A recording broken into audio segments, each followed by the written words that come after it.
Ayan, muli nagbabalik po yung lingkod guys. Ayan, isang mainit na araw sa ating lahat. Ayan, mainit talaga. Mainit po ang panahon ngayon. Eto na. Bago tayo magpatuloy, ako muna ay magsasabi sa inyo na kung sasabihin ninyo tama na yan, yes, tama na to. Pwede po tayong tumigil. No? Alam ko kung kailan ako papasok at kung kailan ako mag-exit. No? Kapag nasabi ko na ang lahat-lahat, titigil ako. Titigil ako. Ha? Ngayon, dito, sa usaping ito kahapon, nag-live ang Jens. At ang title niya, Pasok mga basher. So may ilang reaktor na pumunta doon. So may nagtimbre sa akin na live daw. Nakita ko ang title, Pasok mga basher. Eto na. Siguro mga last 10 minutes na yon, sumilip ako, sabi ko, ayusin mo ang paggawa-gawa mo ng content. Sabi niya, ayan na, andito pala si Miss Mopil. Miss Mopil, dito pag-usapan natin. Loko! Bakit? Sabi niya, andito pala si Miss Mopil. Pag-usapan natin para matapos na to. Paano natin pag-uusapan? Ha? Ikaw yung naka-live? Ikaw yung host? Ha? Ikaw yung host? Ako nasa comment section, may nag-comment dito eh. Si Angelo, isang syunga. Ang sabi niya dito, nagsusumbong kay Kuya Bal, nakapin. Kuya Bal, nag-live na si Kuya Jens kanina, ayaw sumagot. Ayaw sumagot ni Bopil. Anong malay ko sa live na live?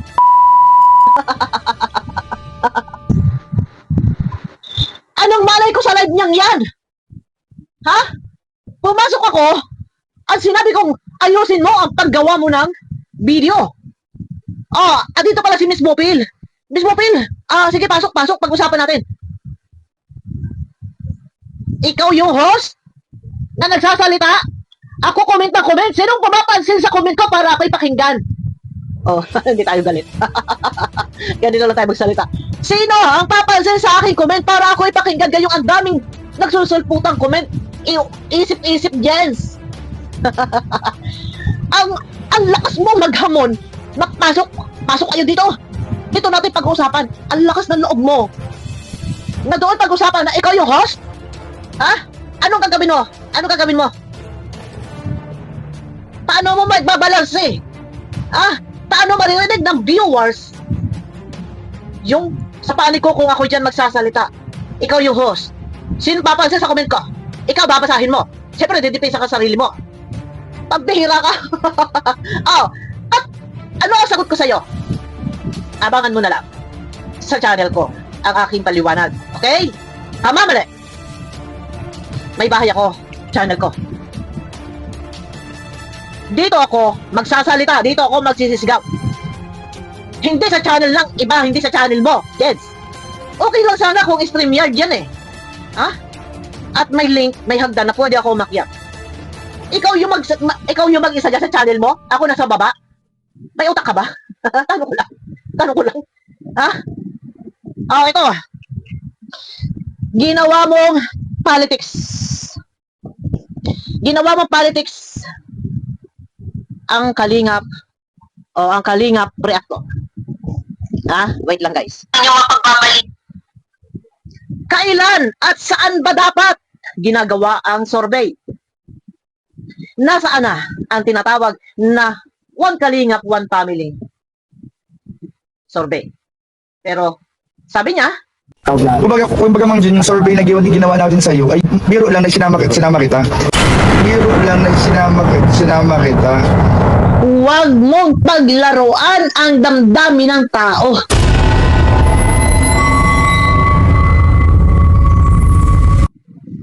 Laro, katuwaan, napagtripan lamang ang pagsusurvey.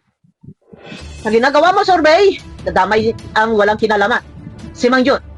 At doon sa iyong salaysay kay Mang Jun, sa iyong interview kay Mang Jun, gusto mong i-twist doon sa si Mang Jun ay nagsisend ng impormasyon. Ito pa yun ang gustong mangyari ni Jens. Parang pinalalabas na bawal to, magsisend ka, nakikipagkuntakan daw ang isang Mang Jun. Para sa kaalaman na lahat, at baka merong hindi nanonood ng video ko at sakaling mapadpad dito sa video na to, mapanood, ito. Nag-send si Mang Jun sa akin ng video, ito ay pagpapaliwanag tungkol kay Jens na siya ay nalito sa interview ni Jens. Never akong nag-entertain kay Mang John maliban lang dito sa huli na ang sabi ko, Kuya Jun, pahingi ako ng video clip na sinasabi mong ikaw ay nagkalito-lito para sa paglilinaw sa survey ni Jens. Ito. Ang mali kay Jens, gusto mong palabasin, ha? Parang gusto mong palabasin na si Mang John ay hindi dapat itong nakikipagkuntakan kahit kanino man. Dahil ang iniingatan ay yung pamilya ni Kalinga Prab. Lumihis ka. Hindi ka dapat doon lumihis. Focus ka kung ano yung issue yung tinatalakay natin. Ito ay yung patungkol sa survey mo na si Birador. Nagngingit-ngit sa galit. Isang Birador na napakabait na tao. Bibigyan natin ng separate video yan. Nakadalawa. Panoorin nyo rin po guys kay Sir Jay Murillo. Panoorin nyo po. Nandun po si Birador. Ito na guys, no? Kailan ba dapat gamitin ang pagsusurvey? At saan dapat? Kadalasang ginagamit. Based sa akin pananaw, kasi tayo, one kalingap, one family, yun yung sinisigaw. And tayo ay nandito sa community ng charity work sa Kalingap. No? Paulit-ulit ko sinasabi, one kalingap, one family. Bakit parang napunta sa politics na kailangan may survey? Ang pagkakaalam ko ang survey, kadalasan ginagamit ito ng mga politiko. Ha? Or yung may mga kandidato, natatakbo, kinukuha nila yung pulso ng taong bayan, yung survey. Bakit, Jens? Kailangan mong mag-survey. And ano pa yung dapat na mga tanungan pag magsusurvey ka? Ano parang ano masasabi mo? Mabili ka. Halimbawa, ano ang masasabi mo bilang reactor si Julie Paunel?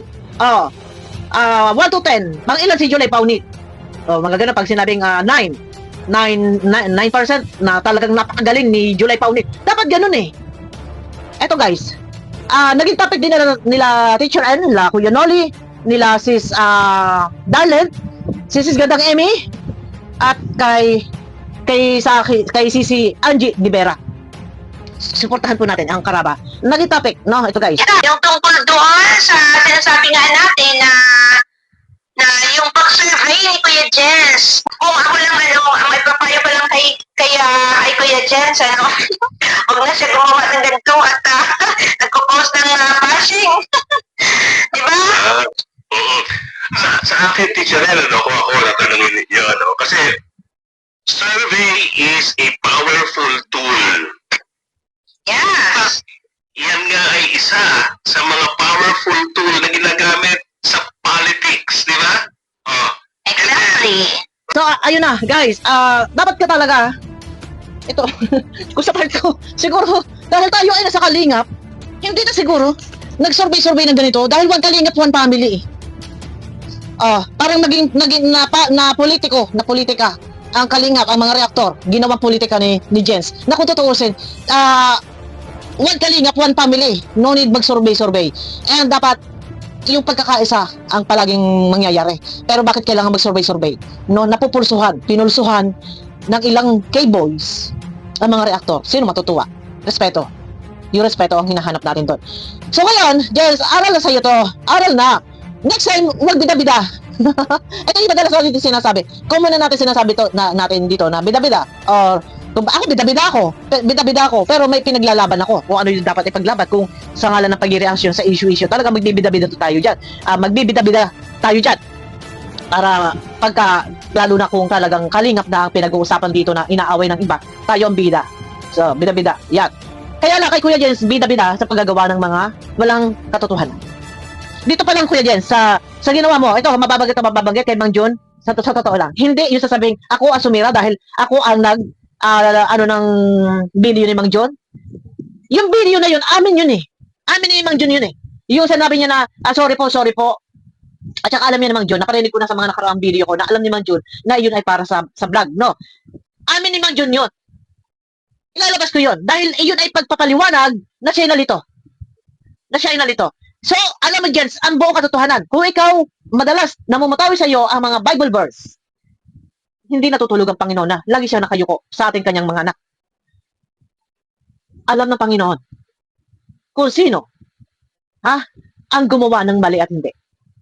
Naglabas ako ng video na yon na nagsosorry si Mang John. Walang masama. Dahil yung kay Mang John sinabi lang niya nililinaw niya yun nagsorry-sorry Walang masama din. Pero ang ginawa mo, nititwist mo, at doon ka pumupunta sa si Mang John ay nagsisend ng mga baka nagsisehan na impormasyon. Bawal to kasi ikaw na. Walang nilabag si Mang John, nakakawa si Mang John na damay. Walang nilabag si Mang John at never kong in-entertain si Mang John. Siguro naman alam niya nila Kalinga Prab at siguro naman ay na-review ni Kalinga Prab, nila Ma'am Jack Tapia. At siguro naman ikaw din, Jens, ni-review mo rin ang aming pinag-usapan dahil alam kong napakatalino mo. Alam kong kukunan mo ako ng butas. Ngayon, naka-share screen ako kagabi, ipinakita ko lahat kay Birador. Wala ni isa akong delete. Pinakita ko lahat kay Birador. Ito, malinis. Wala ako ni isang dinilit. Sino, nakikita ninyo, sino ang unang nag-reach out, nag-add sa akin? Si Mang John. Yon. Medyo taliwas na yung mga kinikwento ni Mang John, siguro nagkabulol-bulol na at nagkalito-lito na dahil nanginginig na, natatakot na. Jels, lesson learned. Ayusin mo ang paggagawa mo ng mga kwentong walang katotohanan. Ha? Wala ka sa hindi ka pwede mapanood sa sinihan para ikaw ay kumbaga isang director na gumagawa ng script. At isa-isa sa dula, kagaya ng ginagawa mo, ha? 'Di ba? Ngayon, kung matapang ka, dapat mag-on ka ng comment section. At paglilinaw, ha? Jens, ito ha. Bakit ako aakyat? Bakit tayo mag-uusap dyan sa live mo? Tapos doon sasabihin niya sa ni Kuya Bal, nag-live daw siya. At kakausapin daw ako doon sa live niya. Ano to? StreamYard? No. Hindi yan StreamYard. Ikaw lang ang nandun, host. Ano ang gagawin mo pag interview sa akin? Paano maiintindihan at maunawaan? Mapapansin. Paano mapapansin ng viewers mo? Ang boses ko. Ang comment ko. Ignore. Sino makikinig sa akin? Ngayon na doon lang ako nagko-comment. Ha? Isip-isip naman, Jens. Isip-isip naman. Ano sabi ko sa'yo? Magpapaliwanag ako sa vlog ko. Hindi mo, ayaw mo pa? Hindi pwede. Dito na lang natin. Pambihira. Dito na tayo mag-usap. Wala ka bang utak? Tanong ko lang. Ha? Wala kang isip? Sabihin mo, dito na lang natin pag-usapan. O sige, bigyan natin ng 10 minutes pa si Miss Mopil para dito na lang pag-usapan. Naisip mo ba? Alam mo ginagawa mo? Na ikaw yung host. Pumunta lang ako doon. At nakinig ng bahagya, ng saglit. Tapos sasabihin mo doon natin pag-usapan. Paano natin pag-uusapan? Paano? Dahil ako'y nakikinig lang sa'yo. Ikaw yung nagdadakdak dyan. Anong lakas ko? Ano yung kakayahan ko magsalita sa comment? Na hindi ko kaya sumabay sa comment. At bakit sa comment sa channel mo ako magpapaliwanag? Uy, utak-utak ka naman, Jens. Ano ba yan? Ano ba ito? Diyos ko. Ano ba ito? Hindi ikaw ang dapat maging number 1 na reactor. Si Kuya July. Basta, July Paunil pa rin, guys. July Paunil tayo. July Paunil. Ano? Dahil na politics na to. July Paunil. Nako, Diyos ko. Ito yung dapat maging survey. Dapat din pag nagsusurvey talaga, may mga target. Ito tatargetin natin. For example, isang halimbawa lang to, ha. Ito napapagkwento lang ako. Magsusurvey tayo. May target tayo, ha? Sino ang marapat maging top 1 reactor? May target tayo. Dapat ganito, Jens, magbibigay ka ng mga target reactor kung sino yung mga pinapasurvey mo. Yon. Sino ang marapat na maging top 1 reactor? For example, number 1, July Paunil. Number 2, Jets. Dalawa, mamimili kayo dyan. At bakit? Yun. Pero, sino ang number 1? Sino ang marapat maging number 1 reactor? Ito ay meron pa din kinakailangang pagbasihan. Ano yun? Pagbasihan natin yung galing, hindi sa views. Yun, ganun.